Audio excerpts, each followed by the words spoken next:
Regardez cette vidéo-là et on revient tout de suite après. Ok. Ne te remets jamais avec une femme qui t'a trompé. Mon frère, écoute-moi bien. Une femme qui t'a trompé une fois le refera une seconde fois. Tu sais pourquoi? Parce que la bouche qui a goûté goûtera. Est-ce que tu sais même ce que ça veut dire, une femme qui te trompe? Ça veut dire que la façon dont toi tu as l'habitude de toucher ta femme, un autre le fait. Et toi tu repars avec cette femme-là. Si tu fais ça, elle va déclencher chez toi une maladie qu'on appelle la paranoïa. C'est une maladie émotionnelle et comportementale. Tu vas devenir fou. Chaque fois qu'elle ne sera pas là, tu vas te dire elle est avec un autre homme. Tu vas accepter être prisonnier émotionnellement sur le plan comportemental. Sors de là, sinon tu vas mourir. I have a question, coach. One question for you. Can I ask you? Okay, thank you so much. Why you know that is not good, but you do to your wife? Non, parce que moi je veux savoir en fait. Pourquoi tu savais que ça sonnait pas bon, mais tu fais à ton mousseau? Parce que en fait, moi c'est ce que je vous ai dit. Vous voyez, ils sont très bien conscients que l'infidélité, ce n'est pas une bonne chose. Et ils connaissent en fait dans les moindres détails les retombées de l'infidélité. Ils le savent très bien. Bon, je ne me suis pas encore présentée. Hello tout le monde, j'espère que vous allez bien. Bienvenue dans votre nouvelle rubrique, leçon de vie. Normalement, le titre, c'est leçon de vie par le Saint-Esprit. Mais aujourd'hui, là, je ne sais pas. En fonction de la vidéo, vous-même, vous allez dire que, ah, bon, ça là, c'est le Saint-Esprit qui a parlé, ou bien non, que. Mais le nom de la rubrique, là, c'est leçon de vie par le Saint-Esprit. Prenez vos cahiers, prenez vos bics. Voilà. Pour ceux qui ne me connaissent pas, je me présente. Je suis Norty. Je suis blogueuse, influenceuse, je suis coach, je suis conseillère, je suis chrétienne. J'aime Jésus. Voilà. Merci bien. Alors, on va rentrer dans le vif du sujet. Vous voyez, je vous ai dit que toutes les personnes, en fait, enfin, je vais dire gars, je vais dire go. Voilà, par rapport à Zuko. Vous comprenez, non? Ok. Donc, je pense que ça, déjà, vous savez c'est quoi. Tous les gars qui vont ailleurs, ils savent pertinemment, en fait, ce que ça vous fait. Parce que le problème, c'est qu'ils sont dans une fuite en avant. En psychologie, on dit ils ont pris la tangente. Ils savent bien les conséquences, ils connaissent les retombées. Mais ils vous font subir ça. Pourquoi? Parce que, en fait, eux, ils ne pensent qu'à eux. Je vous avais dit que c'est une question d'égoïsme, en fait. Je vous avais dit ça une fois. Ils savent très bien. Ce n'est pas une question de non, c'est les pulsions. Non, il faut vraiment... Ça n'a rien à voir. Je vous le dis en toute honnêteté. C'est juste une question d'égoïsme, en fait. Parce que ce sont des gars, en fait, qui pensent qu'à eux. Le truc, c'est quoi? C'est que eux, ils ne se voient pas clairement, je vous le dis. Ils ne peuvent pas, en fait, se permettre, en fait, d'accepter ça. Je tire le chapeau à certains gars qui réussissent à accepter et à même pardonner à leur go après avoir fait ça et tout. Franchement...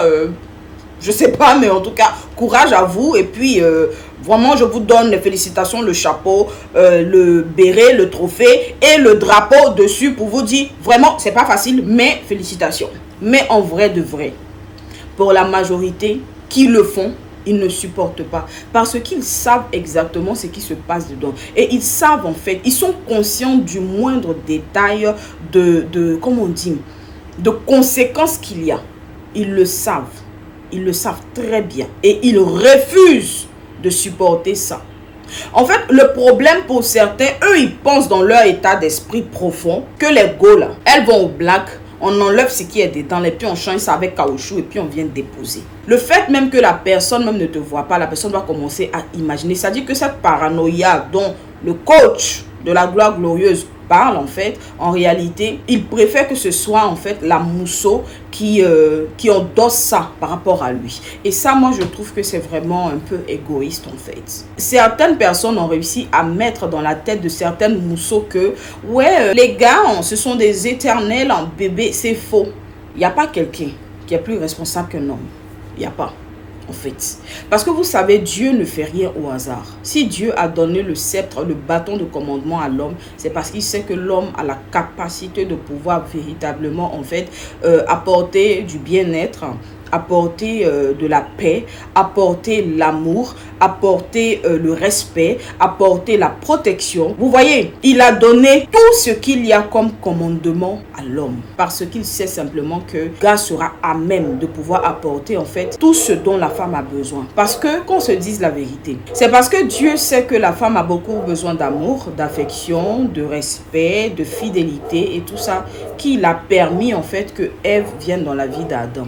Dieu qui sait toutes choses et qui connaît même les pulsions qui vont naître en fait des milliards d'années avant même que ces pulsions-là, avant même que les personnes qui vont ressentir ces pulsions-là ne naissent là. Il aurait pu, s'il trouvait que c'était ce qui était juste, il aurait pu envoyer en fait de Ève à Adam. Je vous le dis. D'accord? Maintenant, pour revenir à l'histoire, parce que oui, on va étayer ça avec des versets bibliques. Maintenant, après, libre à vous de prendre ou de ne pas prendre. De toutes les manières, vous ne faites pas de mal à quelqu'un à part vous-même. Parce que l'infidélité, soyez sûrs, ça ne vient pas de Dieu. D'accord? Ça vient de l'ennemi parce que c'est lui qui a été le premier infidèle de toute la terre entière, du monde mondial et du monde céleste. Il a été le premier infidèle. Il a été le premier trompeur. Il a été le premier menteur. Il a été le premier. Donc, vous qui passez votre temps en fait à faire ça, vous êtes ses enfants. C'est de là à là. Voilà, moi je ne conjugue rien avec personne en fait. Il faut que vous le compreniez. On est ici là. Faudrait qu'à un moment quelqu'un vienne vous dire la vérité en fait. Personnellement, je ne peux pas encourager l'infidélité. Je vous le dis clairement parce que par rapport à ma foi, je ne peux pas. Mais je vous dis en toute honnêteté, de la même manière que vous ressentez les palpitations, les ouais, c'est de la même manière que celle qui est au foyer ou bien celle qui est à go ou bien celle avec qui tu chemines ou bien whatever. C'est cette même sensation-là qu'elle ressent, d'accord? Il n'y a pas un cœur type pour les mousseaux et il n'y a pas un cœur type pour les mogos. Pas du tout. Mais aujourd'hui, vous avez pris l'infidélité là pour faire, je sais pas, pour faire une normalité, une norme, quelque chose de normal. Et c'est très grave, je vous le dis. C'est très, très, très grave. Tu vas rester dans ça. Si tu n'as pas eu la chance que ton heure a sonné, ton ticket, ils ont coupé. Quand tu vas aller là-bas, tu vas lire l'heure. C'est que tu vas regretter de tout ton esprit, même pas de tout ton cœur. Et maintenant, pour ceux qui vont se lever pour dire ouais, mais et tout, on va partir maintenant avec les versets de la Bible. On va prendre d'abord Deutéronome 22, 22. Voilà, ça c'est pour les couples. Vous qui êtes mariés et qui, c'est que quand votre femme n'est pas là, vous prenez les autres mousseaux, vous envoyez ça sur le lit conjugal. Écoutez bien ce que Deutéronome 22, 22 dit. Et c'est pareil en fait pour les mousseaux sans vergogne. Écoutez très bien ce que Deutéronome 22, 22 dit. Si l'on trouve un homme couché avec une femme mariée, ils mourront tous deux. L'homme qui a couché avec la femme et la femme aussi. Tu ôteras ainsi le péché du milieu d'Israël. Ça c'est Deutéronome 22, 22 qui dit. Allez lire. Lévitique 18, verset 20. Tu n'auras point commerce avec la femme de ton prochain pour te souiller avec elle. Allez lire. Allez lire. Hébreux 13, verset 14.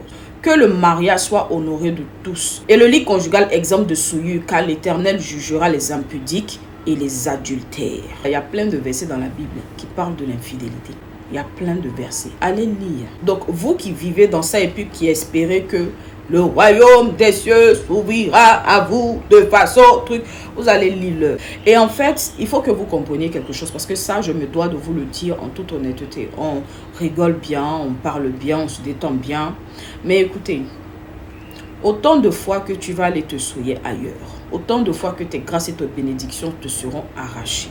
C'est pourquoi il y a certaines personnes, vous les voyez, ils ont tout, elles ont tout, ils sont beaux, elles sont belles, mais elles n'ont pas de grâce, que ce soit au niveau du mariage, que ce soit au niveau du travail, que ce soit au niveau des richesses financières, matérielles, whatever. Elles n'ont pas. Pour certaines personnes, tellement ils sont désespérés, c'est-à-dire que tout ce qu'ils ont aujourd'hui sur eux comme héritage, comme richesse, comme quoi, c'est leur âme. Donc, comme c'est tout ce qu'ils ont à offrir, parce que bon, l'âme, on va dire c'est la denrée la plus précieuse. Donc, le seul diamant qui leur reste, c'est leur âme. Donc, du coup, comme ils veulent forcément réussir, c'est-à-dire qu'ils sont dans le péché, mais ils veulent forcément réussir. Donc, qu'est-ce qu'ils vont faire? Ils vont partir troquer l'âme là, en fait, pour qu'en retour, on leur donne des richesses, peut-être sur 10, 15, 20 ans, ou bien 5 ans, ou bien 3 ans et tout. Et ça, en fait, c'est très dangereux. Simplement parce que vous avez refusé d'avoir une discipline au niveau du dessous de la ceinture. Il y a certaines personnes qui sont mariées, tout allait bien. Ils ont décidé de faire comme leurs amis, aller voir ailleurs. Ils ont envoyé les problèmes, ils ont envoyé les maris de nuit, ils ont envoyé les blocages, ils ont envoyé tout à la maison.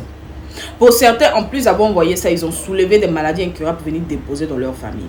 Donc, comme du coup, ils se sont mariés, n'ont pas encore eu d'enfants et qu'ils ont commencé à tromper, ils ont chopé des bêtises là-bas. Quand ils sont arrivés, en fait, dans le foyer et que c'est maintenant on fait le bébé, la femme, elle peut pas s'imaginer que le monsieur, il est parti contracter des bêtises. Donc, elle, en fait, elle se dit quoi? Ouais, ça va et tout. Tout le monde, en fait, quand il y a le bébé là, tout le monde ne va pas à l'hôpital tout de suite. Non, il faut que vous le sachiez déjà pour commencer. Parce qu'après, vous allez dire, non, quand tu vas à l'hôpital, il y a des femmes, c'est quand elles s'en vont accoucher qu'elles s'en vont. Ah, vous savez pas? Ah, ok, d'accord. Donc, je vous dis, en fait. Donc, pour celles qui n'ont pas eu la chance de tomber sur des gens vraiment qui sont bien, donc, la personne avec laquelle elle est, en plus de ramener des problèmes spirituels, elle rajoute encore les problèmes physiques. Donc, du coup, pendant qu'elle est enceinte, elle n'est même pas au courant que, en fait, le mari, en fait, il est parti choper des bêtises, il est venu déposer. Et quand c'est comme ça, le bébé take le truc. Et après, en fait, le foyer se gâte. C'est-à-dire que tout le monde est dans ramba et puis on est là, et puis on s'assoit. Et puis on se regarde. Vous voyez comment la vie est bizarre. Je sais de quoi je parle, hein, sincèrement. Parce que j'ai géré une page où la personne a disait qu'il guérissait. Le truc incurable là. Il a dit qu'il guérissait. Donc, j'ai des histoires. Moi-même, je suis choquée, en fait. Des témoignages des gens qui venaient pour demander est-ce que vous êtes sûr que ça là, est-ce que vous êtes sûr, est-ce que vous êtes sûr. C'est pour vous dire, en fait, il faut beaucoup faire attention. Vous n'êtes pas obligé de rester avec quelqu'un, en fait, qui ne peut pas rester tranquille. Parce que, qu'on se dise la vérité, quand on venait sur la terre, on était un. Même si vous partez, c'est que même si en Boï, en Daraba, les gens sont partis de l'autre côté, ils ont coupé ticket, ils sont partis, l'heure du jugement, chacun sera devant son créateur. Tu ne vas pas attraper main de quelqu'un pour venir justifier ce que tu es en train de faire. C'est pour te dire qu'à un moment donné, il faut savoir en fait ce qui est bon pour ta vie. L'Éternel nous a donné la vie, elle est vraiment précieuse. Donc on est censé faire attention. Et c'est vice versa, c'est pas parce que je dis il que ça veut dire que je ne parle pas des femmes. D'accord. L'ennemi est en train de prendre le dessus sur tout. Il rend tout normal. Tout ce qui n'est pas normal, il rend ça normal. Et on est assis dessus. On fait comme si de rien n'était. Oui et tout. Genre, j'ai peur. Faut pas que je parle. Et puis, ils vont trouver que non, je suis trop sainte. Non, je suis trop ci. Non, je suis trop ça. Quand il y a la vérité, il faut dire. La discipline spirituelle, là, c'est hyper important. Si tu n'as pas une discipline spirituelle, tu vas poireauter, tu vas tourner en rond. Bon, après, comme je dis là, tu as une denrée rare en toi, donc tu pourras aller te sacrer si tu as envie. Mais tu vas lire l'heure quand tu vas arriver là-bas. Vous qui savez que vos Mongols passent leur temps à fouiller dans les calbas de tous les go d'Abidjan, mais vous êtes assis en disant non, le plus important là, c'est moi qui suis à la maison. Il va te ramener des trucs incurables là. Quand tu vas quitter dans ça là, c'est pied devant qui va te conduire. N'est pas du que vous, on vous parle pas. Non, mais on peut pas aussi à cause des enfants, on peut pas. Je vais te dire la vérité. Mieux tu vois tes enfants grandir, avoir leurs petits-enfants, leurs arrière-petits-enfants, plutôt que tu sois pas là et puis c'est une marade qui s'occupe de ça. Est-ce que je me fais bien comprendre? Je répète. Mieux tu vois tes enfants, leurs petits-enfants et leurs arrière-petits-enfants, plutôt que tu ne sois pas là et puis c'est une marade mauvaise qui s'occupe des enfants. On est d'accord? Donc si tu es dans un foyer où tu vois que ça ne t'arrange pas, je sais que ta vie et la vie de tes enfants est mieux. Il n'y a pas à faire de non comme on a fait 10, on a fait 20. Ça là c'est un chantage affectif. Je vous le dis, si tu vois que quelque chose n'est pas correct, libère ta vie. On est 7 milliards d'habitants. 7 milliards. Ne crois pas que si tu décides de partir, Dieu ne te donnera pas quelqu'un qui va t'accepter. Il y a des gens qui ont fait 10 enfants, puis ils ont trouvé mari encore. Écoutez bien ce que je suis en train de dire. À un moment donné, prenez vos responsabilités. Et priorisez-vous. Priorisez votre santé mentale. Priorisez votre bien-être. Que ce soit émotionnel ou encore physique. L'intention, ce n'est pas de juger quoi que ce soit, mais c'est de vous donner des conseils. Pour vous dire que dans la vie, là, prenez la vie du bon côté. Prenez ce qui est bon. Parce que le problème, c'est que nul ne connaît le jour ni l'heure. Quand est-ce que ton ticket sera coupé, tu ne connais pas. Donc, c'est mieux d'emmagasiner les bonnes actions. Comme ça, si ça t'a surpris, ok, d'accord, on est allé à ça. Mais si tu continues à vivre à la je m'en fous et qu'ils ont coupé ton ticket, nous, on n'est pas encore allé là-bas. Mais, lisez la Bible, vous allez voir ce qu'il y a là-bas. Bonsoir.